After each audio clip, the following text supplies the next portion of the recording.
Okay. Iwa tayo ng sibuyas mga langga. Nandito na. Sibuyas.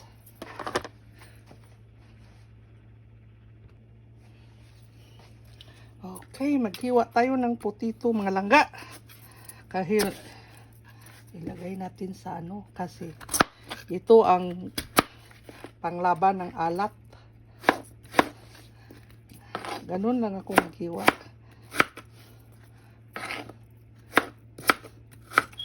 Na. Okay, mga langga. Isa muna tayo ng sibuyas. Sa akin, mga langga, iuna ko yung sibuyas. Tapos yung garlic. Crusin ito, mga langga. Okay.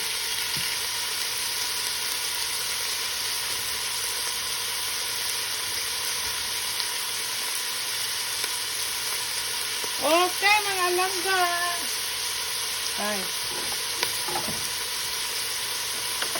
Ito na mga langga, ihalo na natin ito.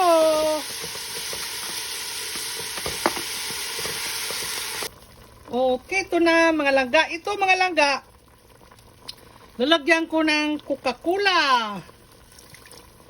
Coca-Cola mga langga sa adobo.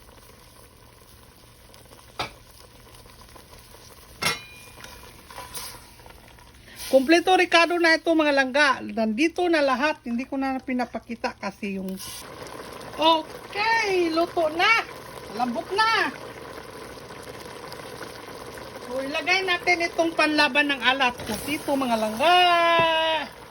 Gagawin nyo ito para maano yung alat niya. Kasi yung adobo, ay, daming soy sauce. Wala! Luto na mga langga. Ay, luto na talaga. Sa tinidor. Ay, malambot na. Hindi na pwedeng padurog-durog din ito. Okay. Tapos na ito mga langga. Adobo. Okay. Nandito na mga langga. Oh, sa pinggan na. 2 in 1. Tawag ko itong 2 in 1 ngayon dahil dinner at saka breakfast. Hindi pa ako kumain ng dinner eh. Aga na eh. Aga na. So ito na.